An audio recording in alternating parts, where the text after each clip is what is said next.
Biggest change I've had to go through since COVID started would have to be sharing, like a little bit of every second of every day with so many people. Most people have like a family that are large, and to them it's probably no big deal. Like I come from a large family, people like 7 in a house. Because we're technically not blood related, that's just like a little bit different. It's just very taxing. And so I find myself trying to be alone a lot of days. That way I can output more energy when I need to. I've been working with my dad, so it's a very essential store for a lot of people, so I have to be like on schedule and work. So nothing much has been changed before or after or during COVID, so it's been the same, just hanging out with friends whenever I'm off, working whenever I'm on work. Career-wise, I wanted to do some like barber stuff or auto mechanics, but then school went down, so another one would be interpreting service. COVID stopped a lot of it. There were some things I could do, but it wasn't to a full advantage because I was more worried about if I were to fail because of my disability or whatever. Other than that, everything's smooth. I'm going for a lot more walks, because you can't really go out, so the only way to go out is just to go around your neighborhood. So I'm in the house more, so I have more time to play with the cat. I've definitely noticed being a lot more mindful of my mental space every day. You're just stuck in your head more, that's the best way to kind of put it. Definitely not going out as much. My lifestyle of raving has gone down. Especially on my 10-year mark, where I was like planning this whole thing. A decade, I can say I've been doing this for a decade and then not going till 1. And there's a workaround, they found a way, but still it's not the same. Park and raves. Definitely just dancing, just having fun, it does help. Since COVID started, I would say I've cocooned more in a house full of 7 people, as nice as it is. You find your own little corner, and you kind of keep yourself there. That might just be a me thing. I love you. I love juice. I'm a pineapple juice, guava juice, orange juice. I love all the juices. Nar, I love you. Same. I love you. I love you too. Okay. I know you love all the people all around. Privacy is a big thing. And I'm very comfortable with just kind of being in a little corner of the house. Desperation. Get replaced. What the hell are you waiting for? He's like, food. What's the most difficult part about being in the house full of 2 girls and the rest are guys? A big one is cleanliness. And just a lot of different energy levels. It gets very loud in the house due to very specific people whom I love.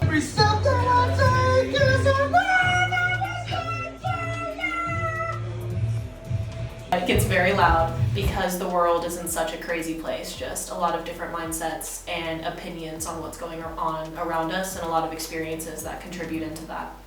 What does a typical night look like together in the household with everybody in the house? Well, depending if there's work or homework to be done, that's isolation in its own right. Mm-hmm. But besides that, probably movies, video games, some hookah.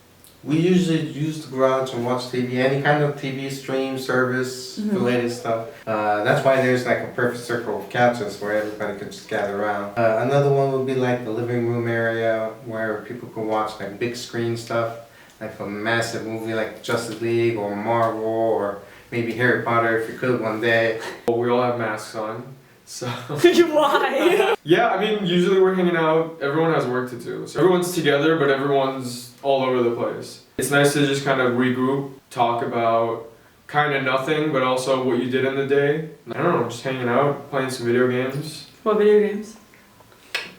We play Smash. Well, everyone likes Smash. We could do Smash. Smash. Smash is life, yes. Super Smash Brothers? Ultimate, yeah. It's the best game ever. You can just get destroyed. I'm not gonna say you'll get just like destroyed, but yeah, it'll happen. My Ness and Smash is pretty good, so just let me know, come through. I guess it just comes down to who can argue that they need it more or that's more important for them at the time. Because now that everyone's inside, it feels like house common areas are more important in a way. It feels like it's a bigger part of your life, having your space. If you really need something, having to argue for it is much more important. I like having room in the kitchen. I hate cluttered kitchens. I hate having to clean up after other people. It's like I can say, oh, I'll make this and it'll take me like 20 minutes, but it ends up taking like 35 or 40 because I have to deal with a bunch of stuff that I didn't think I'd had to deal with. What I don't need is people trying to get into the bathroom. Being there, I'll hold it forever. I'll be chilling. Listen, it's not even a problem. I just like, if somebody knocks and I'm in there and I'm just like, crap. I think I just wait until everybody does what they need to do. You have Kurt. Kurt will give it. Every time there's somebody in there, I'm just like, oh, it's Dom or it's Vi. One of those two is always in there. They're just chilling. I be chefing it up, so I don't know. And whenever somebody comes in there, it's always fun. Again, I have my own little personal spot, and if I come out of it, that means I want to see people. Funny enough, it's not super difficult. It does come up, but it's not super difficult because we actually kind of all like the same stuff. There are multiple places. We've basically set up multiple stations in the house, kind of like spread it out so that we don't always have to be in the same room together. If I notice someone is doing work or homework or anything like that, I will turn the other way. But if they're doing nothing, then I'll just go like, bye, you should get away. Meditation's one thing that I've picked up, different kinds of meditation for, like, I don't know, lowering your anxiety or calming yourself down or things like that. So I've definitely noticed being a lot more mindful of my mental space every day because of you're just stuck in your head more. That's the best way to kind of put it. I do go to therapy. I started going to therapy before we all moved in together. So it's been really beneficial to still have that resource while we're going through all of it. You're sounding a little bitter right now. I'm not. It's bitter sweet. Did you say bittersweet? Yeah. I hate Blueberries. Like, It was worth the joke. Bro, are you Dying was what worth joke? the dying. Where was the joke? I don't know. Not only talk about living together, but also COVID and how crazy the world is right now. Because you're in the house more, you're dealing with the same people more and more, so after a while you're more likely to have problems that come up, and having therapy or someone to talk to about that can be like, hey, have you considered looking at it this way? Companion, a raving, frothing madman. Gain 2 might and lose 1 sanity now. Shit. It's very beneficial for sorting all that out, because you may not feel like you can approach them about it directly. What are they looking for? They're looking for lids. Oh. There's might be in your hookah bag. Eating resets, and I'm always ready to eat. I'm always trying to eat. Like, I don't know, go pick up like some fries and a burger, pasta, pizza.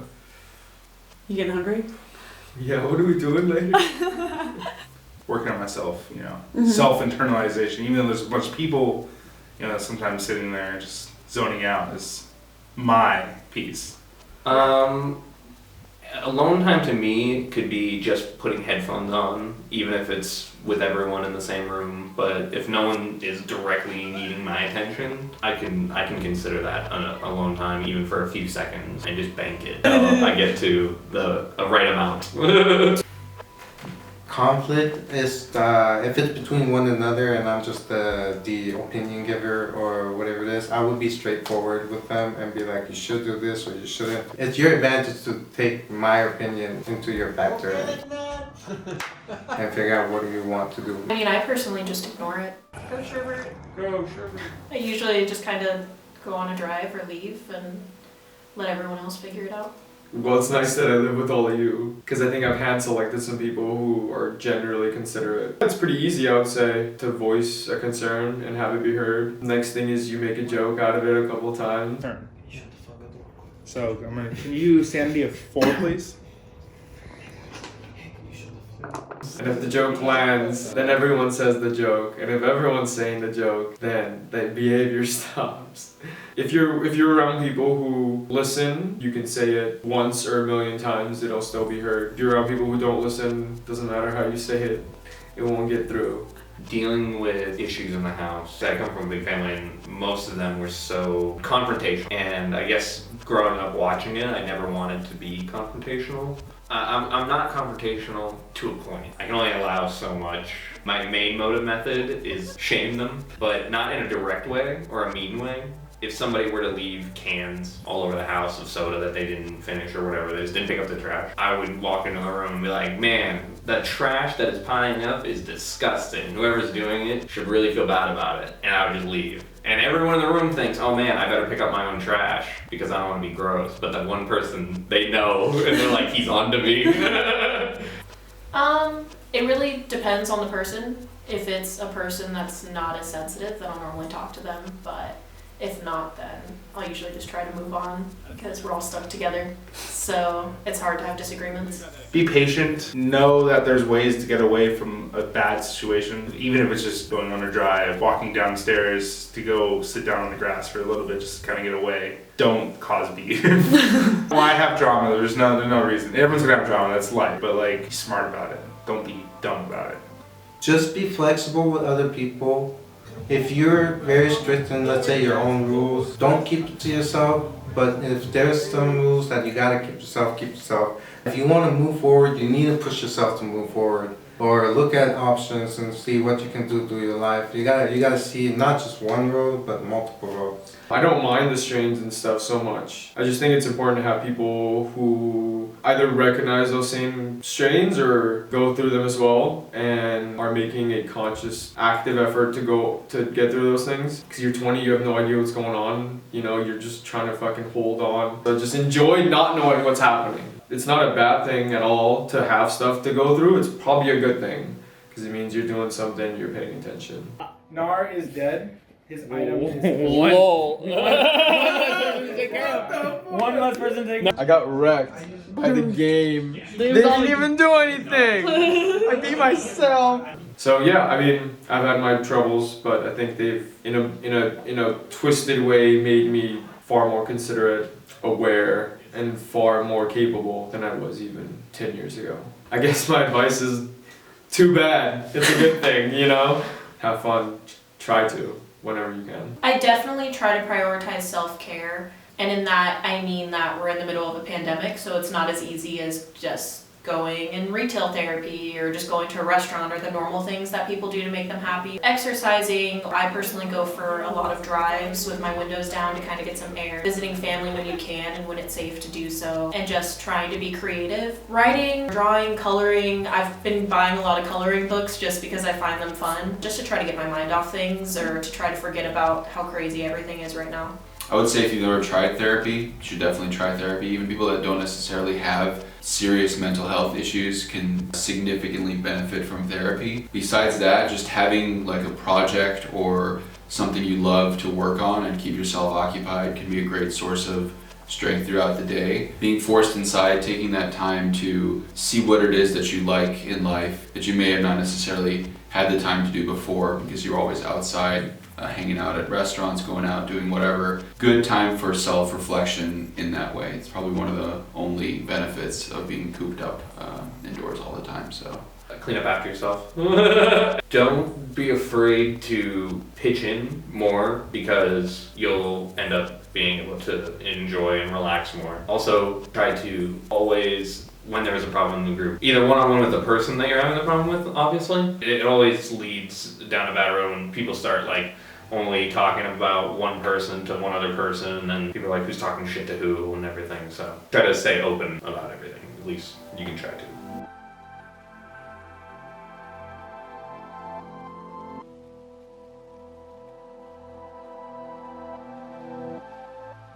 Music? Music? Yeah. Do Yeah, music again? Okay. School? Mm-hmm. Video games? Sweetheart?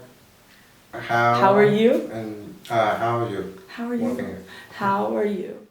Be natural, Nar. You gotta keep it natural. You gotta keep it natural. No. Go.